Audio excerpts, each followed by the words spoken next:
ప్రాణహిత నది పరవళ్లతో గోదావరిని కలిపిన మహోజ్వల సంకల్పం. పల్లెమెరిగే నీటికి ఎగువకు ఎక్కే పయనాన్ని పరిచయం చేసిన భగీరథ ప్రయత్నం. గోదారమ్మ ప్రస్థానంలో విశ్వరూప సందర్శనం. 7 లింకులతో సప్తబంధన జలసంధానం. 3 బరాజుల త్రికరణ శుద్ధి. 22 పంప్ హౌజులతో ఎత్తిపోతల విన్యాసాలు. సొరంగాలు, కాలువలు, పుడమి తల్లి గర్భాన మహాబావులు. నదిని ఎత్తిపోసిన అద్భుతాల సమాహారం కాళేశ్వరం.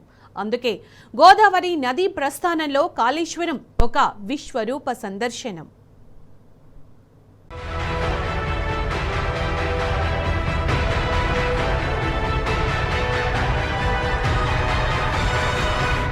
కాళేశ్వరం ప్రాజెక్టు లేకపోతే ఇక్కడాగిన నీళ్లన్నీ సముద్రం పాలే కదా అని అననోళ్లు లేరు. అట్లా అని సగం సగం నాలెడ్జితో చూడకుండా చెయ్యకుండా అడ్డం పొడుగు మాట్లాడేటోళ్ళూ లేకపోలేదు. కానీ నీళ్ళాపేటోళ్లే లేరు. ఏడకడితే ఇదొచ్చు, ఆడకడితే అదొచ్చు, ఎంత ఘనం కరెంటు బిల్లా అని ఒత్తుకుంటారు గాని అరే పైసలు పోతే పోని మంచిగా 2 పంటలకు సరిపడా నీళ్లున్నారా బాయ్ అనే ఆలోచన ఇన్నేంటన్లా ఎందుకు రాలేదు? వీళ్ళింకా ఈ ప్రాజెక్టు గురించి ఇచ్చంత్రాలు కచ్చకాయలు చెప్తుంటే నమ్మడానికి తెలంగాణ బిడ్డలేం సిద్ధంగా లేరు. ఇవి వెనకటి రోజులు కాదు బాస్. ఆ దరిద్రాలన్నింటినీ బొందల పెట్టుకుంటూ వస్తున్న బంగారు తెలంగాణ అడుగులు.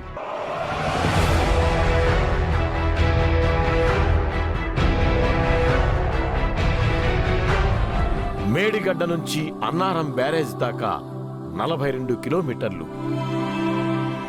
అన్నారం నుంచి సుందిళ్ల బ్యారేజ్ దాకా 35 కిలోమీటర్లు. సుందిళ్ల నుంచి ఎల్లంపల్లి వరకు 33 కిలోమీటర్ల పొడవున, ఎల్లంపల్లి నుంచి ఎనుకకు 40 కిలోమీటర్ల మేర. ఇట్లా ఇప్పటి వరకు 150 కిలోమీటర్ల గోదావరికి కాళేశ్వర ప్రాణహిత జలాలు పునరుజ్జీవం పోశాయి.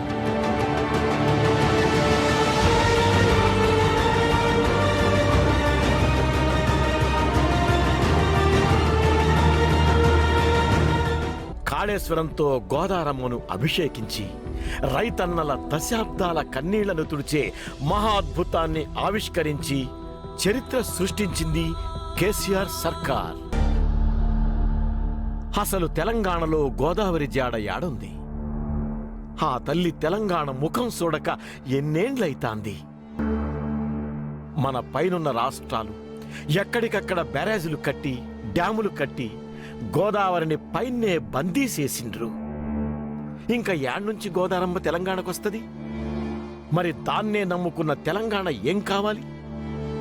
అదటుంచితే అమాసకో పున్నానికో గట్టిగా వానలు పడి పైనున్నోళ్లు గేట్లెత్తితే వచ్చే గోదావరిని ఒడిసి పట్టేందుకు శ్రీరామ్ సాగర్ని తప్పిస్తే మన దగ్గరున్న రిజర్వాయర్లెన్ని? అంటే 0 అనే చెప్పాలి.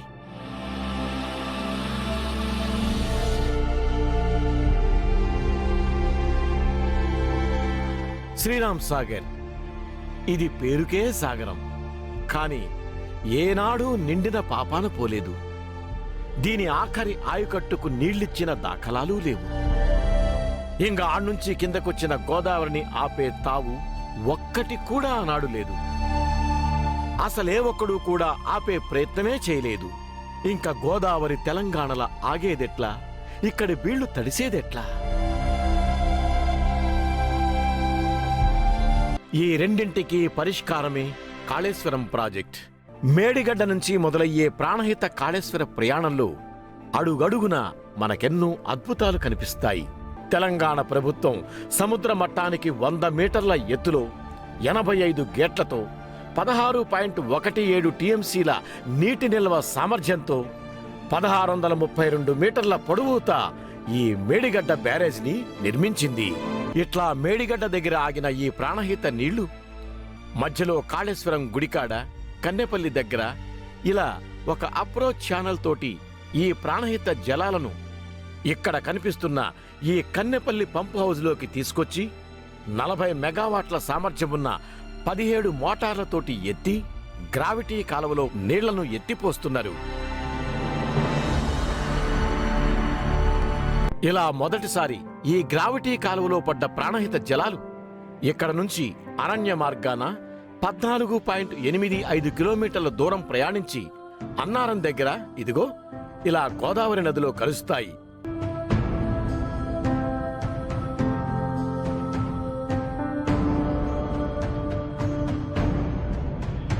ఇది అన్నారం బ్యారేజ్, కాళేశ్వరం ప్రాజెక్టులో వచ్చే రెండో బ్యారేజ్. దీని నిల్వ సామర్థ్యం 10.87 టీఎంసీలు. ఇక్కడ ఆగిన నీళ్లు వెనకకు 35 కిలోమీటర్ల దూరం అంటే సుందిళ్ల బ్యారేజ్ వరకు నిలిచి ఉన్నాయి.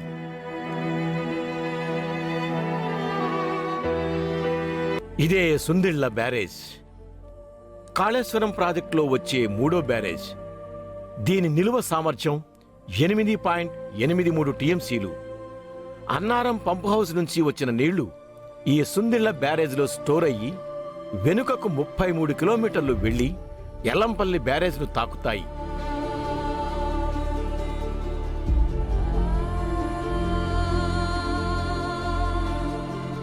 ఇక్కడ నుంచి నీళ్లను మిడ్ మానేరుకు చేర్చడానికి చాలా శ్రమించాల్సి వచ్చింది.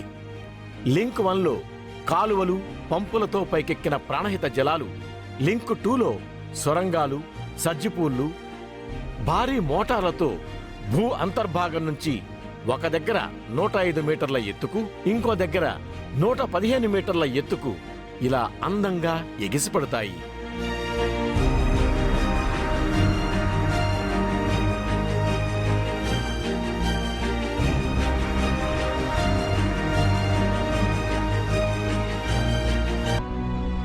ఇది ఎల్లంపల్లి ప్రాజెక్ట్ బ్యాక్ వాటర్.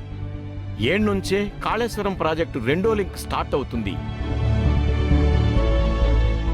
ఈ 2.5 కిలోమీటర్ల అప్రోచ్ ఛానల్ ద్వారా ఎల్లంపల్లి బ్యాక్ వాటర్ గ్రావిటీ కెనాల్ను చేరుకుని అక్కడ నుంచి కిలోమీటర్ దూరం ప్రయాణించి కాళేశ్వరం ప్రాజెక్టులో మొదటగా వచ్చే 6వ ప్యాకేజీలోని 2 సొరంగ మార్గాలకు వెళ్తాయి. ఇవి ప్యాకేజ్ 6లోని జంట సొరంగ మార్గాలు. ప్రస్తుతం నీళ్లు ఉండటం వల్ల మనకు సొరంగ మార్గాలు కనిపించడం లేదు. ఇక్కడ నుంచి 2 టీఎంసీల ఎల్లంపల్లి నీళ్లను తీసుకెళ్లడానికి వీలుగా ఒక్కొక్క టీఎంసీ సామర్థ్యంతో ఈ లెఫ్ట్ రైట్ టన్నెల్స్ ను డిజైన్ చేశారు ఇంజనీర్లు. భారీ యంత్రాలతో కొండలను చీల్చుకుంటూ 9.5 కిలోమీటర్లు వెళ్లే ఈ ట్విన్ టన్నెల్స్ ఈ సొరంగ మార్గంలోనే నిర్మితమైన ఆసియాలోనే అతి పెద్దదైన అండర్ గ్రౌండ్ సజ్జిపూల్ని చేరుకుని గోదావరి నీటిని అందులో పోస్తాయి. భూసేకరణ తగ్గించడానికి, అలాగే భూమి ఎత్తుపల్లాల సమస్యల నుంచి తప్పించుకోవడానికి ఈ సొరంగాలను నిర్మిస్తారు. భూమి కింద 10 మీటర్ల వ్యాసంతో ఈ టన్నెల్స్ నిర్మించిండ్రు. ఒక్కో టన్నెల్లో ఒకేసారి 4 కార్లు వెళ్లొచ్చన్నమాట. ఇట్లా మొత్తం 203 కిలోమీటర్ల పొడవైన టన్నెల్స్ కట్టారు. ప్రపంచంలో చాలా చోట్ల సొరంగాలున్నాయి, కానీ నీటిని తరలించడానికి ఇంత పెద్ద పొడవైన సొరంగాలు మరెక్కడా లేవట, ఓన్లీ ఈ కాళేశ్వరం ప్రాజెక్టులో తప్ప.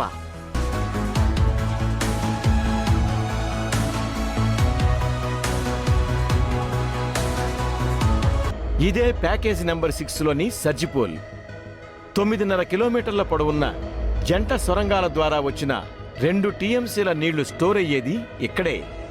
ఇప్పుడు మనం చూస్తున్న నీళ్లు అట్లొచ్చినయే.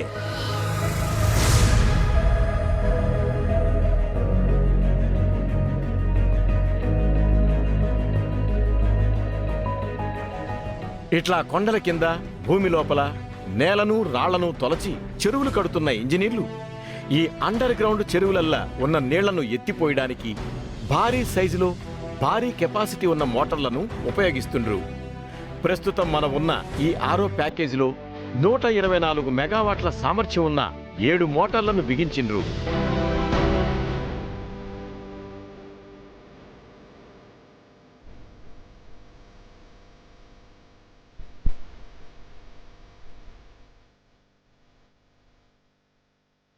అట్లా సొరంగాలు, సర్జిపూల్, పంపు హౌస్ ద్వారా జర్నీ చేసిన గోదావరి నీళ్లు ఇక్కడ కనిపిస్తున్న 7 డెలివరీ పాయింట్స్ గుండా బయటకు ఉవ్వెత్తున ఎగిసిపడతాయి. అట్లా పడిన నీళ్లు ఇలా దగ్గరలోని నందిమేడారం బ్యాలెన్సింగ్ రిజర్వాయర్లోకి వెళ్తాయి.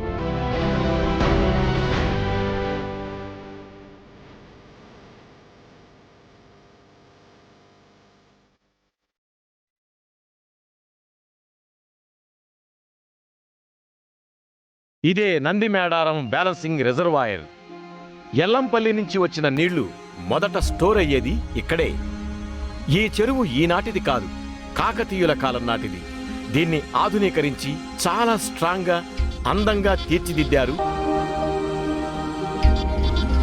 ఇది కాళేశ్వరం ప్రాజెక్టు 8వ ప్యాకేజ్ సర్జిపూల్. 375 మీటర్ల పొడవు, 20 మీటర్ల వెడల్పున్న ఈ సర్జిపూల్ కెపాసిటీ 6,40,000 క్యూబిక్ మీటర్లు. ఇవే కాళేశ్వరం ప్రాజెక్టులోని బాహుబలి మోటార్లు. 139 మెగావాట్ల సామర్థ్యం గల ఈ 7 మోటార్లను ఇంతవరకు ప్రపంచంలో ఎక్కడా వాడలేదు. ఫస్ట్ టైం ఇక్కడే వాడుతున్నారు. అవి చూడండి, ఒక్కొక్కటి ఒక్కో చిన్న సైజ్ ఇంటిని తలపిస్తున్నాయి. గోదావరి నీళ్లను 139 మెగావాట్ల సామర్థ్యం గల 7 బాహుబలి మోటార్లతోటి లిఫ్ట్ చేసి 5.7 కిలోమీటర్ల పొడవున్న గ్రావిటీ కెనాల్లో పోస్తారు.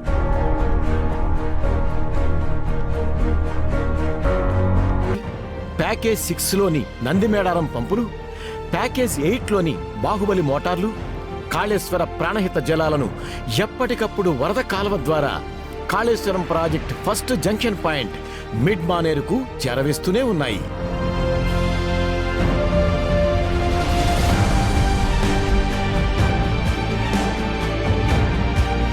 మేడిగడ్డ నీళ్లన్నీ మిడ్మానేరు చేరడంతో రాజరాజేశ్వర జలాశయం తన పూర్తి స్థాయి సరిహద్దులను తాకింది.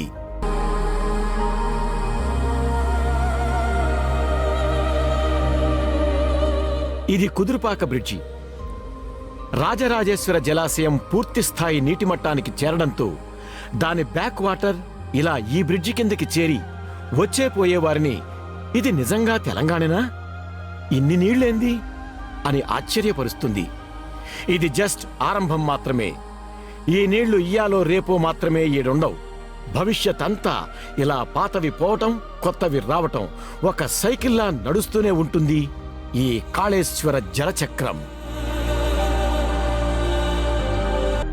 ఒకప్పుడు మిడ్మానేరు నిండాలంటే ఎస్ఆర్ఎస్పి వరద కాలువ నుంచి నీళ్లు రావాలి, లేకపోతే వర్షం బాగా పడి మానేరు నిండాలి. అంటే దేవుడి మీద భారమేసి కింద పంటలేసుకోవాలి. కాని ఇవాళ ఈ ఆప్షన్స్ ఏవి మిడ్మానేరుకు అవసరమే లేదు. వానలు రాకున్నా, ఎస్ఆర్ఎస్పి నుంచి నీళ్లు రాకున్నా కాళేశ్వరంతోటి మిడ్మానేర్ ఎల్లప్పుడూ కళకళలాడుతుంటది. ఇదే కాదు, దీని కిందున్న లోయర్ మానేరుకు కూడా దీన్నించే నీళ్లిడుసుకుని హ్యాపీగా ఆ 24 టీఎంసీల నీళ్లను కూడా మన పొలాలకు, చెర్లకు తరలించుకోవచ్చు.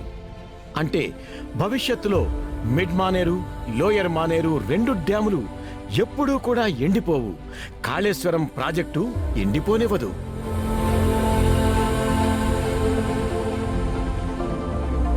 మిడ్ మానేర్ నుంచి ఆ పైనున్న అనంతగిరి, మల్లన్న సాగర్, కొండపోచమ్మ ఇంకా ఇతర రిజర్వాయర్లకు కాళేశ్వరం నీటిని తరలించే శ్రీరామ్ సాగర్ పునరుజ్జీవన పథకం కూడా ప్రారంభమైంది.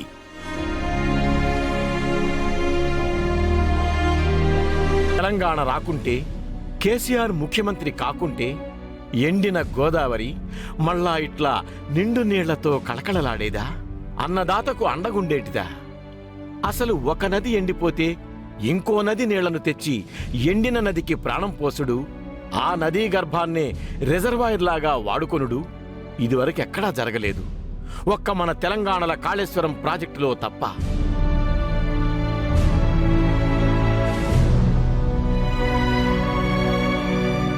పైనుంచి గోదావరి కిందకు రాకపోతే కింద నుంచి ఎప్పుడూ నిండుగా కిందుకురికి సంద్రం పాలయ్యే ప్రాణహితను పంపులు, మోటార్లతోటి పైకి తీసుకెళ్లి ఎండిన గోదావరి దారినంతా నిండుగా ప్రాణహిత నీళ్లతో శ్రీరామ్ సాగర్ దాకా నింపుతాం.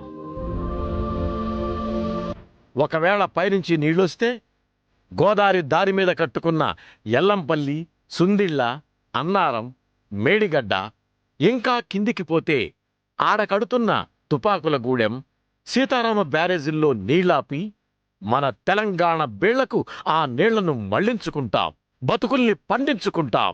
అంతేగాని సుక్క నీరు వృధా కానీయం, తెలంగాణను తెర్లు కానీయం.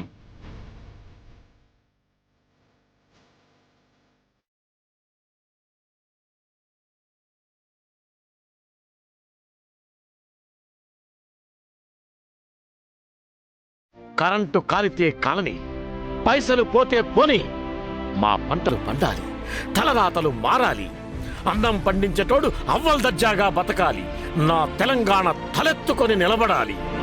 10 కాలాల పాటు పచ్చగుండాలనే కేసీఆర్ దృఢ సంకల్పంతో పాటే కదులుతోంది తెలంగాణ సమాజం.